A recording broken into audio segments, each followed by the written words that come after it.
오늘은 대림절 두 번째 주일, 기대하고 기다립니다라는 제목으로 함께 말씀을 나눕니다. 제가 좋아하는 이 방정식 해법이 있는데요, 일종의 계산에 대한 영적 해석이다 이렇게 봐도 되겠습니다.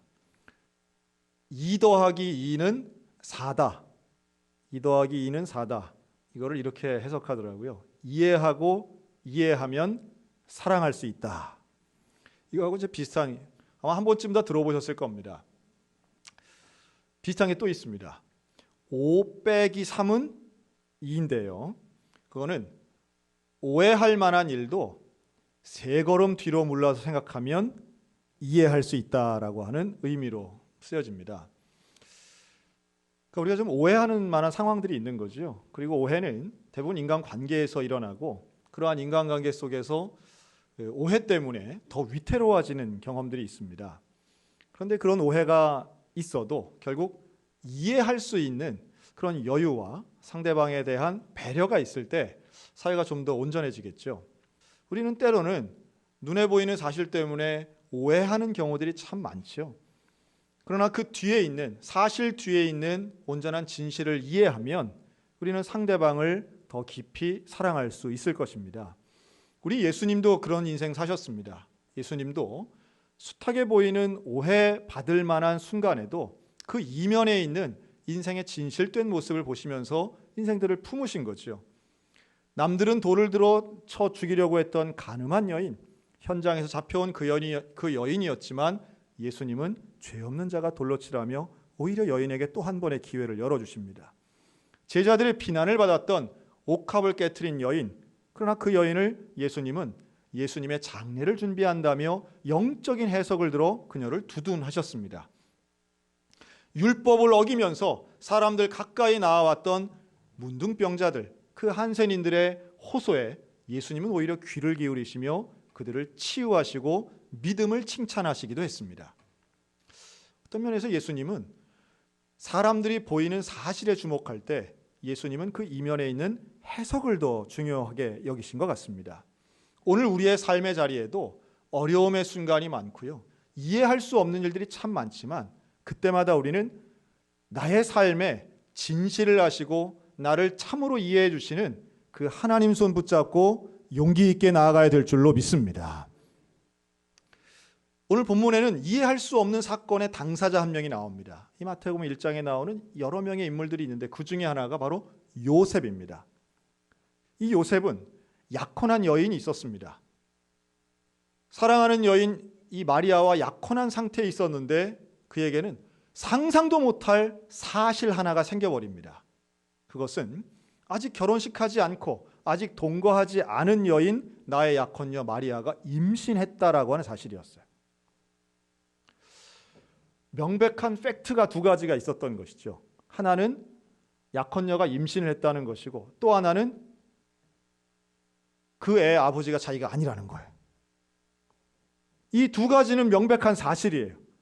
그러면 당시의 율법으로는 어떻게 해야 되느냐? 참고로 말씀드리면 이때 약혼했다라고 하는 의미는요, 사실 요새는 약혼을 잘 많이들 안 하시는 것 같아요. 지금 글쎄 한 60대 이상 되신 분들은 결혼하기 전에 반드시 거의 대부분 약혼을 했고, 옛날에는 약혼식도 아주 성대하게 많이 했습니다. 약혼 예배도 드리고 이랬었는데 지금은 그런 절차가 많이 없어서 약혼에 대한 개념과 이해가 좀 부족할 수 있습니다. 그런데 본문에 나오는 이 요셉의 시대 때의 약혼이라고 하는 것은 결혼과 거의 동일한 법적 구속력을 가지는 일이었습니다.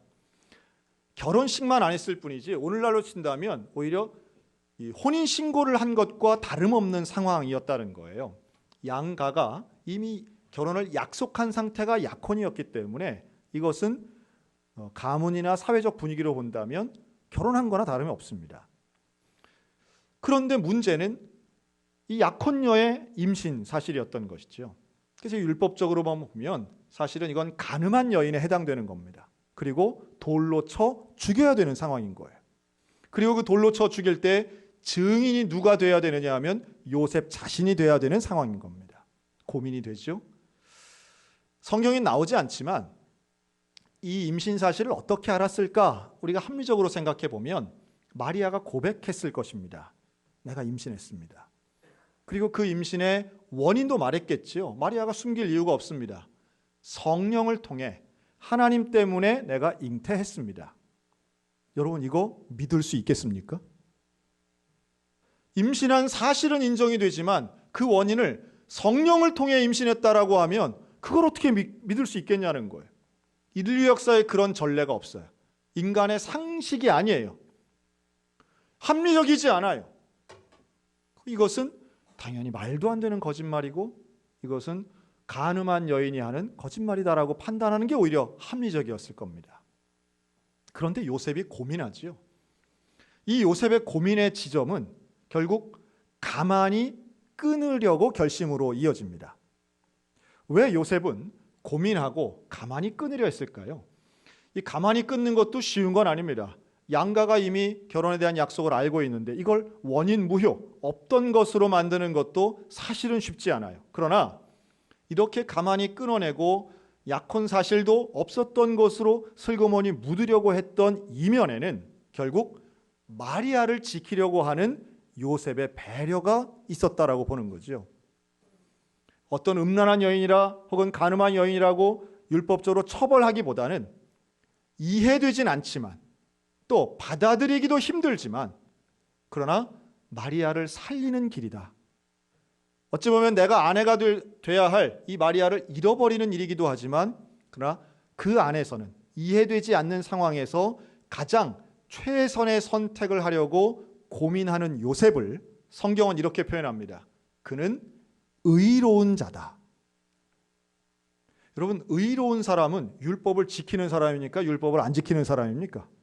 의로운 사람은 율법을 지키는 사람이 의로운 자라고 생각할 수 있지만 하나님이 인정하시는 의로운 사람은 율법 너머에 있는 하나님의 뜻을 지키는, 즉 더 큰 사랑의 법으로 감싸려고 하는 그 사람을, 그 요셉을 성경은 의로운 자라고 인정하고 있습니다.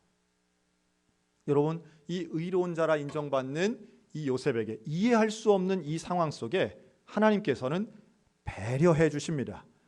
하나님은 요셉을 찾아오십니다. 그리고 요셉에게 말씀하십니다. 가만히 끊고자 하긴 했지만 요셉은 그 고민을 떨쳐버릴 수가 없었던 거죠. 그래서 20절에 보면 요셉이 이 일을 생각할 때에 라고 말합니다. 항상 그 고민을 하고 있었던 거예요. 항상 이 문제, 마리아에 대한 문제에 집중하여 자나깨나 이 문제에 골몰해 있었던 것이죠. 여러분, 사람이 하나의 문제에 빠지게 되면, 문제에 꽂히면 다른 생각 잘 못합니다. 지난달 11월에 있었던 일입니다. 저는 부끄러운 이야기를 해야 되는데요. 지난 11월 달에 아직 이렇게 코로나 확진이 더 심각해지기 이전에 우리 지방에 있는 소양제일교회가 임직식을 했습니다. 올해 우리 강원서 지방은 많은 교회들이 임직식을 했는데요. 우리 소양교회도 했고 중앙성결교회도 했습니다. 그런데 세 교회 중에 가장 큰 규모로 소양제일교회가 이번에 임직식을 한 거예요. 장로님도 세우고 안수 집사님, 권사님도 세웠습니다. 아주 많이 세웠습니다. 그런데 저에게 안수위원으로 이제 와달라고 초청이 왔습니다. 그래서 주일 오후에 예배 마치고 이제 소양제일교회를 간 거죠. 대부분의 임직식이 그렇듯이 그 예식하기 예배드리기 전에 순서를 맡은 분들을 목사님 방에서 간단히 차 한잔 하는 시간이 있습니다. 저도 가서 그 이조 목사님 이제 집무실이죠. 주차장 한 구석에 있는 집을 개조해서 만든 아주 큰 방입니다. 새로 만들었습니다. 그래서 거기에 갔더니 벌써 이제 예배 순서 맡으신 분들, 또 우리 지방의 임원분들 해서 한 20여 명 목사님, 장로님이 거기서 이제 다과를 이렇게 대접받고 계셨습니다. 저도 가서 인사하고 이제 예배 시간이 돼서 다 이제 가는데 저는 우리 교회 장로님하고 잠깐 더 얘기하느라고 한 3, 4분 정도 늦었어요. 그리고 이제 예배 드리려고 나왔는데 보니까 제 신발이 없는 거예요. 이제 거기는 참고로 신발을 벗고 들어가는 사무실이었습니다. 제 신발이 없고 다른 신발 하나가 이제 놓여 있는 겁니다. 그러니까 감이 오죠? 어떤 분이 제 걸 신고 간 거예요. 보니까 디자인도 다르고 색깔도 다른데 사이즈는 맞는 거예요. 어떤 상황인지 대충 이제 알겠습니다. 참고로 말씀드리면 그날 신고 간 그 구두가 제가 갖고 있는 것 중에 제일 좋은 신발이었습니다. 자, 이제 예배를 드리러 갔습니다. 제 머릿속에는 명단이 있는 거예요. 아까 함께 있었던 그 20여 명의 장로님, 목사님 명단이 있습니다.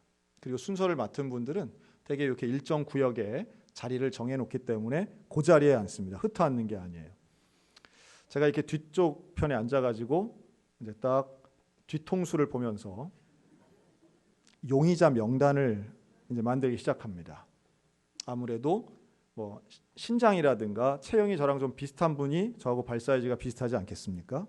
너무 키 차이가 나시는 분들은 용의선상에 좀 빼고. 여러분 지금 앉아 있는 자리에서 앞 사람 신발이 보여요, 안 보여요? 전혀 안 보입니다. 전혀 안 보여요. 하지만 목사님, 장로님들은 순서를 맡으셨기 때문에 이제 앞에 나가는 시간이 있는 거예요. 그래서 장로님이 대표 기도를 하러 이렇게 나가시면 그 한 2초 정도 보입니다, 신발이. 그럼 그때부터 저는 유심히 신발만 보는 거예요. 그리고 제가 맡은 이제 안수위원으로 강단에 올라갔는데 양쪽에 5분씩 이제 안수위원들이 이렇게 안수를 합니다. 얼마나 중요한 순간이에요. 참 중요한 순간인데 저는 그 중요한 순간에 안수 받으시는 분을 보는 게 아니라 저쪽 건너편에 있는 분들의 안수위원의 신발을 보고 있는 거예요. 야, 참 한심하더라고요. 저 자신이 참 한심하더라고요. 예배 시간에도 이러면 안 된다. 예배를 집중해야지. 신발은 나중에 찾아도 된다. 요중에 있을 텐데 그걸 못 찾겠나. 그런데 눈이 가는 거예요. 스캔을 하는 거예요. 비슷하면 한 번 더 보고. 그리고 예배가 끝나고 식사를 이제 그 순서 맡은 분들만 위해서 식사를 준비하셨더라고요. 식당에 가서는 제가 아예 더 적극적으로 가서는 아예 바지도 좀 들어 올리고 비슷하다 싶으면 가서 붙잡아서 세워서 보기도 했습니다. 결론을 말씀드리면 결국 못 찾았어요. 예, 저는 당연히 찾을 수 있을 거라 생각했는데 못 찾았습니다. 그리고 돌아오는 길에 저 자신이 너무 한심한 거예요. 야, 지금 난 뭐 하다 지금 가나. 하루 종일 신발만 보다 오는 것 같은 느낌이 드는 겁니다. 우리 성도들에게는 그렇게 예배 시간에 아무리 근심 걱정이 있어도 하나님만 바라보라고 했으면서 나는 그래 겨우 그 신발 한 켤레 때문에 2시간 넘는 시간 동안 남들 신발이나 보고 있고 그 마음에 처음에는 실수했겠거니 시간이 지나다 보니까 뭐 도둑 맞은 느낌이 들더라고요. 참 별 수 없구나. 참 좁구나. 그리고 아직도 얕구나 하는 생각을 떨칠 수 없었습니다. 그래서 돌아오는 길에 그래도 혹시라도 장로님이나 목사님 중에 집에 가서 나올 수도 있잖아요. 그래서 그 담임 목사님께만 그 말씀을 드렸어요. 혹시라도 연락이 오면 신발이 바뀌었다 하는 분이 오면은 저한테 연락을 주세요. 그랬더니 연락을 하신 거예요. 그 이조 목사님이 지난주에 연락을 주셔갖고 만나자고. 그래서 난 신발을 찾은 줄 알았더니 목사님 새 신발을 사가지고 들고 오신 거예요. 얼마나 죄송하고 민망하고 그걸 참 근데 마침 저한테는 11월에 제 생일이 있어가지고 저희 아이들이 그 얘기를 듣고 저한테 생일 선물로 신발을 구두를 한 켤레 사줘가지고 졸지에 저는 한 켤레 잃어버리고 2켤레를 받았습니다. 제가 이 얘기를 다른 분들한테는 안 했고요. 지난번에 우리 중앙교회 장기동 목사님한테 그 얘기를 했더니 장 목사님이 스케줄에다가 소양제일교회 임직식 다음엔 자기가 꼭 가서 자기가 신발을 잃어버리겠다고 스케줄에 쓰시더라고요. 사람은 문제 앞에 집중합니다. 문제를 보는 거예요. 제가 신발 많아졌다고 자랑하는 게 아니고요. 저희 부끄러운 얘기를 하는 겁니다. 문제 앞에 집중하고 어떻게든지 자기 문제 해결하려고 그냥 거기에다가만 집중합니다. 그런데 하나님은요. 제가 제 상황을 이렇게 돌아보면서 하나님이 어디에 집중하실까? 그런데 하나님은 신발 따위에 집중하시는 분이 아니라 영혼에 집중하시는 분인 줄로 믿습니다. 하나님이 한 영혼을 집중하셔서 얼마나 그 영혼을 찾기를 원하시는가. 그래서 이 땅의 독생자 예수 그리스도를 보내주신 거 아니겠냐는 거예요. 그리고 고민하고 있는 문제 앞에, 이해되지 않는 문제 앞에 고민하는 요셉을 하나님은 찾아오셔서 말씀하십니다. 그것을 성경은 현몽했다고 말합니다. 꿈에서 나타나는 거죠. 하나님의 천사가 꿈에서 나타나서 이렇게 말합니다. 마리아가 잉태한 것은 성령으로 잉태된 것이다. 명백하게 말씀해 주세요. 참 놀라운 이야기죠. 여러분, 우리가 고민하고 있는데, 우리가 문제 앞에서 어려움을 당하고 있을 때, 여러분 꿈속에서 하나님 만나신 적 혹시 있으십니까? 꿈을 꾸는데 하나님을 만난다. 얼마나 근사해요? 마치 기도하는 가운데에 하나님의 음성이 들린다. 구체적으로 해법을 주신다. 참 위대한 일인데 요셉에게 이 일이 일어난 거예요. 저는 요셉에게 주신 하나님의 특별한 은혜는 결국 의로운 사람 요셉, 그리고 고민하는 거리를 위해서 하나님 앞에 기도했던 요셉에게 주신 현몽의 은혜인 줄로 믿습니다.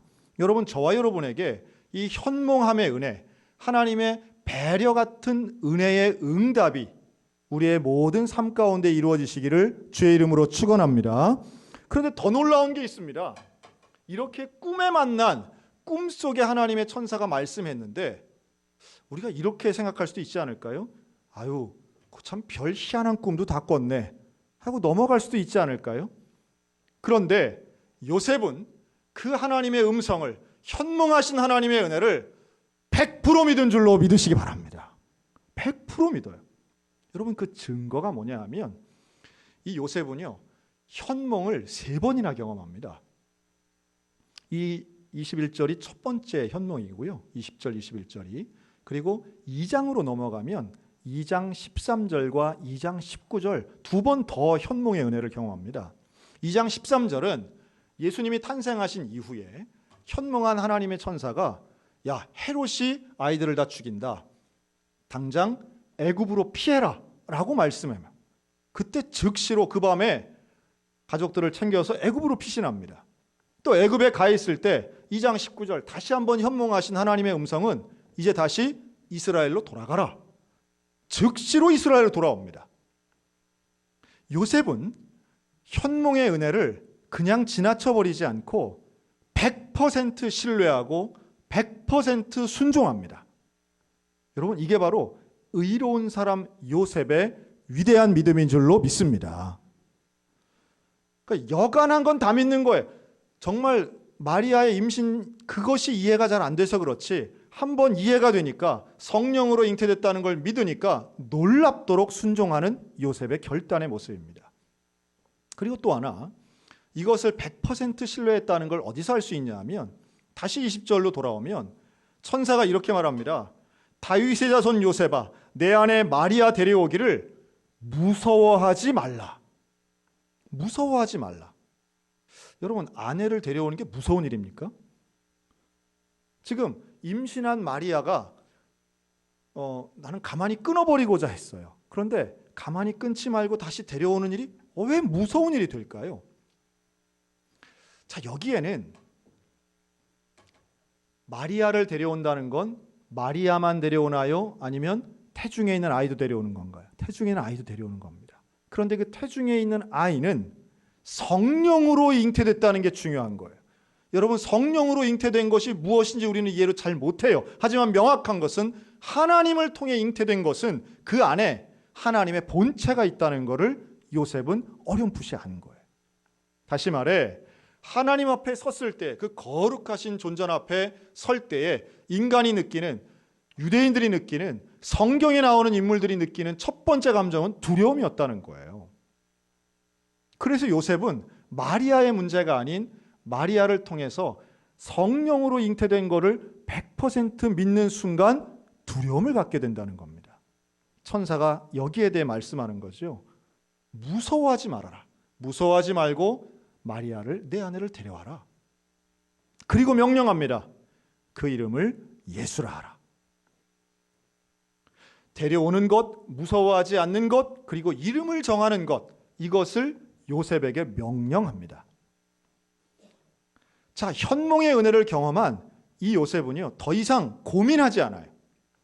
고민하지 않고 걱정하지 않습니다. 왜냐하면 이제는 내 문제가 아니기 때문이에요.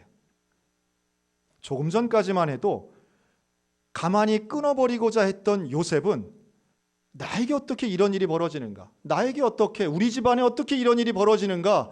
고민하고 걱정하고 염려하고 이해하지 못했던 오해의 인물이었지만 하나님의 말씀을 들은 이후에는, 그것을 100% 신뢰한 이후에는 순종의 사람, 확신의 사람, 이해의 사람이 되었다라고 하는 말씀입니다.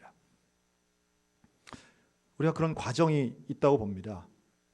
두려움의 순간이 있습니다. 걱정과 염려의 순간이에요. 그런데 확신과 담대함의 순간이 있다고 볼 때 그 중간쯤 어딘가가 있는 거예요. 저는 지금 우리가 그 중간쯤 어딘가에 있다고 봅니다. 상황이 두렵기 때문이죠. 앞으로 어떻게 될지 잘 모르기 때문이에요. 앞날을 잘 몰라요. 그런데 지금 내 현실은 참 고민되고 어려워요. 그러나 현몽하시는 하나님의 은혜가 말씀으로 우리에게 명확하게 말씀합니다. 너는 무서워하지 말아라. 이 일은 하나님의 성령으로 된 것이다. 하나님이 인도하신다. 그러니 너는 그 자녀의 이름을 예수라 하라. 여러분, 오늘 우리에게 똑같은 말씀 주시는 줄로 믿습니다. 무서워하지 말아라. 이 모든 역사와 시간은 하나님이 성령으로 인도하여 가신다. 그러니 너는 예수를 기다리고 예수를 붙잡으라. 그리고 그는 임마누엘이라 하리라. 임마누엘은 하나님이 우리와 함께 하신다는 거예요. 그러니 그 예수님을 기다리는 요셉은 그 마음에 확신과 담대함과 기대와 감사를 가지고 예수님을 기다린 줄로 믿습니다. 그 임마누엘의 신앙이 오늘 우리들 가운데 함께 있어서 성탄을 기다리는 우리 모두에게 이 확신과 감사와 기대가 있었으면 좋겠습니다. 그 기대가 있었음을 증명하는 게 마지막 25절이죠. 아들을 낳기까지 요셉은 마리아와 동침하지 않습니다.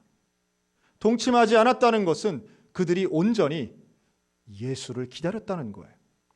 요셉은 철저히 현몽하신 하나님의 말씀을 100% 신뢰하며 철저히 예수님을 기다린 사람으로 그려집니다.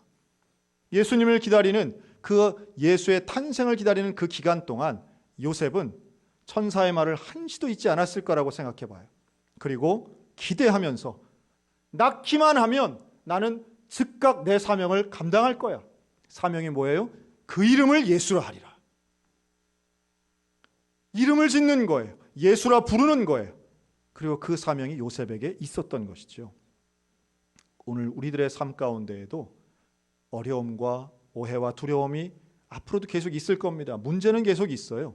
그러나 그때마다 요셉이 가졌던 그 담대함과 확신을 가지고 우리 예수님 붙잡는 저 여러분들 되시기를 바랍니다. 예수 안에 소망이 있습니다. 예수님께 생명이 있습니다. 성탄절을 기다리는 우리는 결국 그 소망을 붙잡는 것입니다. 그 생명, 그 가치, 그 능력이 나를 바라보시고 나를 사랑하시며 나에게 집중하시는 하나님의 절대 사랑이 예수 그리스도가 성육신하여 이 땅에 오신 사건으로 증명되는 거죠.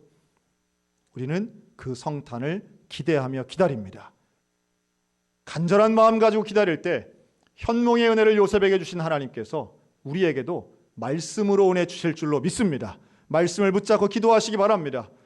고민거리가 있을 때 예수를 붙잡으시기 바랍니다. 그리고 말씀 붙잡고 기도할 때 꿈에서라도 응답해 주시는 그 하나님의 설명이 우리의 삶 가운데 응답될 줄로 믿습니다. 또한 담대함을 가지고 기다리는 예수의 탄생은 결국 사명으로 이어지고 승리와 믿음으로 우리 가운데 자리 잡게 될 것입니다. 불안과 두려움은 주께 맡기고 임마누엘 하신 그 예수를 기다리며 오늘도 소망 가운데 살아가는 믿음의 백성들 다 되시기를 주님의 이름으로 축원합니다. 아멘.